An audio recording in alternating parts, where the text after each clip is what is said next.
검찰이 대장동 개발 특혜 의혹을 담당하는 수사팀의 규모를 확대했습니다. 그렇게 되면 10명 넘는 검사들이 투입되는 건데 서울중앙지검에 나가 있는 조보경 기자를 연결하겠습니다. 수사팀이 커진다는 건 그만큼 밝혀야 할 의혹이 많다는 뜻인데 어떤 검사들이 들어가게 됩니까? 네, 현재 대장동 의혹을 수사 중인 서울중앙지검 경제범죄 형사부에 3, 4명의 검사들을 더 투입하기로 했습니다. 이렇게 되면 10명이 넘는 검사들이 수사를 하게 됩니다. 특수수사 경험이 있는 검사들이 추가로 파견될 걸로 보입니다. 검찰 관계자는 현재 내부 논의 중인 사안이라며 투입 인원이나 인물이 확정되지는 않았다고 했습니다. 네, 본격적으로 수사가 이제 시작된 걸로 보이는데 당장 어떤 것부터 들여다보게 됩니까? 수사팀은 어제 곽상도 의원 아들이 화천대유에서 퇴직금으로 받은 50억이 위법한지를 밝혀달라는 고발 사건 수사에 착수했습니다. 또 화천대유 고문인 권순일 전 대법관의 자문에 법적 문제가 없는지도 수사하고 있습니다.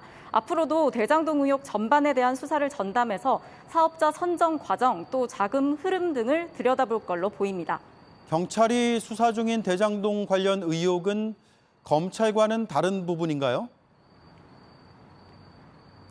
경찰은 화천대유의 자회사격인 천화동인 1호의 이한성 대표에게 출석을 통보했고 현재 날짜를 조율하고 있습니다. 이한성 대표는 이재명 후보 측근으로 알려진 이화영 전 의원의 보좌관 출신입니다. 이에 대해 화천대유 측은 이한성 대표가 김만배 회장의 대학 선배고 또 이화영 전 의원의 보좌관으로 근무한 적이 있기는 하지만 이건 15년 전의 일이라고 밝혔습니다. 또 이화영 의원과 연락한 지는 10년 이상이 됐다고 했습니다. 한편 경찰은 수사 창구를 합치기로 했는데요. 현재 용산경찰서 등에서 일부 수사 중인 관련 의혹을 모두 관할지인 경기 남부경찰청으로 보내기로 했습니다. 자, 그리고 곽상도 의원은 공수처에 고발이 됐죠. 그렇습니다. 오늘 한 시민단체가 곽상도 의원과 아들을 뇌물수수 혐의로 공수처에 고발했습니다. 현재 이재명 지사도 업무상 배임 혐의로 공수처에 고발이 된 상태입니다. 하지만 공수처는 아직 수사를 시작할지 여부를 결정하지 않았습니다. 네, 서울중앙지검에서 조보경 기자였습니다. 네, 이런 가운데 핵심 인물의 수상한 행동이 포착됐습니다. 성남 쪽과 화천대유의 연결고리로 의심되는 정민용 변호사입니다. 정 변호사가 7개월 전 그만두고 나간 도시공사를 최근에 다시 찾았습니다. 그곳에서 대장동 사업 심사표 같은 비공개 자료를 살펴본 사실이 확인됐습니다. 수사가 속도를 내기 전에 공사 측과 말을 맞추려 한 게 아니냐는 의혹이 제기됩니다. 심층 취재를 담당하고 있는 라정조 PD가 보도합니다. 천화동인 4호 남욱 변호사는 1.74% 지분으로 1,000억 원 넘는 배당금을 가져갔습니다. 이재명 지사가 지목한 토건비리 세력 중 한 명입니다. 대장동 개발 민간 배당금 가운데 4분의 1을 쓸어갔고 핵심 역할을 수행했습니다. 특히 자신의 3년 후배 정민용 변호사를 공공부문 책임을 맡은 성남도시개발공사에 소개했습니다. 정 변호사는 전략사업팀장으로 대장동 사업 공모안을 만들었고 화천대유를 사업자로 선정할 때 심사위원이었습니다. 이 때문에 공공부문과 민간부문 사이에서 메신저 역할을 했다는 의혹이 제기됐습니다. 정 변호사는 수사로 밝힐 일이라고 했습니다. 조만간 수사가 시작되지 않겠습니까? 그러면 모든 자료들이 전부 다 경찰 검찰로 넘어가서 저 불러다가 다 얘기를 할 거잖아요. 그런데 정 변호사는 최근 도시공사를 찾아가 대장동 사업 공모안과 심사 내역 등 비공개 자료를 열람한 것으로 확인됐습니다. 도시공사가 화천대유를 사업자로 선정할 당시 핵심 자료입니다. 자료는 약 1시간 동안 열람했습니다. 해당 자료들은 기업 비밀입니다. 도시공사 측은 그동안 성남시의회 요청이나 정보공개 청구에도 한 번도 공개하지 않았습니다. 정 변호사는 지난 2월 도시공사를 퇴사했습니다. 회사를 떠난 외부인이자 수사 대상자에게 해당 자료를 공개한 건 부적절하다는 지적이 나옵니다. 공사 측은 해당 자료를 만든 당사자가 보고 싶다고 요청해서 직원 4명 입회 아래 열람했다며 훼손이나 수정은 없었다고 밝혔습니다.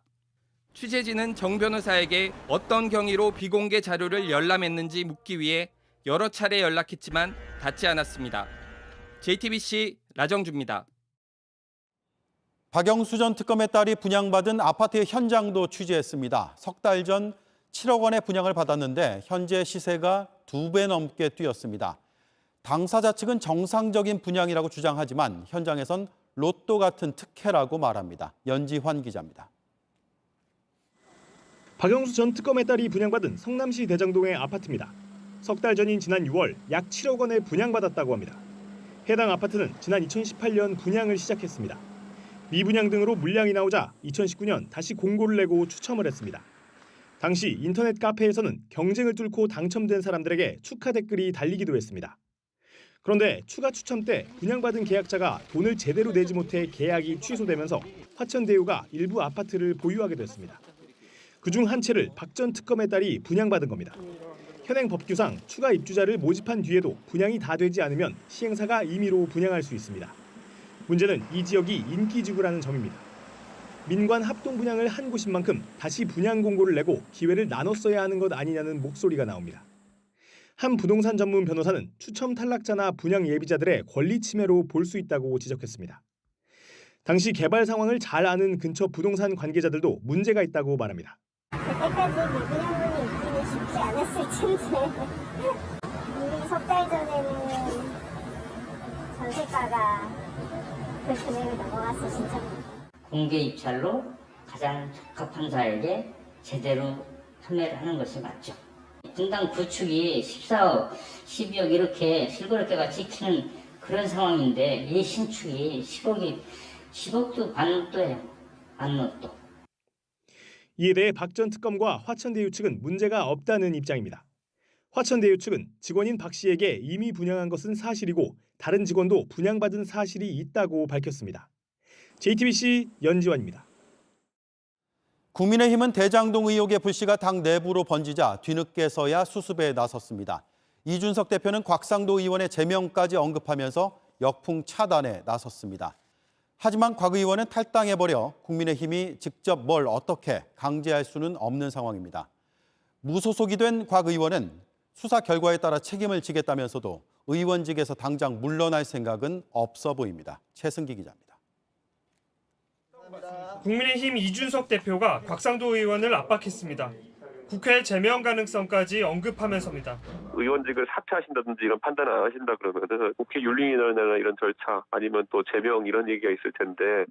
앞서 소셜미디어에도 살을 내주고 뼈를 취하는 육참골단을 기조로 삼겠다면서 곽 의원의 거취 표명과 특검 도입을 주장했습니다. 국민의힘 초선 의원 7명도 곽 의원의 의원직 사퇴를 요구했습니다. 하지만 곽 의원은 이미 당을 떠났습니다. 국민의힘이 직접 조치를 취할 방법이 없습니다. 국회 윤리특별위원회에 회부하는 정도가 사실상 전부입니다. 본회의를 거쳐야 하는 의원직 제명도 온도차가 있습니다.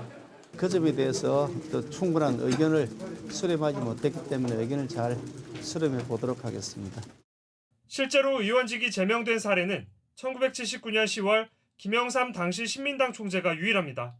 실효성이 낮다는 지적이 나옵니다. 국민의힘은 곽 의원이 아닌 이재명 지사가 의혹의 몸통이라며 반격에 나섰지만 이 지사는 공세 수위를 더 높였습니다. 고려시대 아무것도 모르는 무지랭이 백성들로 아는 거 아닌가 이런 생각이 들 때가 있습니다. 현대 문명사회 정치 집단이 맞나. 이런 가운데 곽 의원은 수사 결과에 따라 책임을 지겠다면서 수사를 촉구하는 입장을 밝혔습니다. 검찰 수사를 통한 진상규명을 촉구하면서 의원직에서 곧바로 물러날 가능성에는 일단 선을 그은 것으로 보입니다. JTBC 최승기입니다.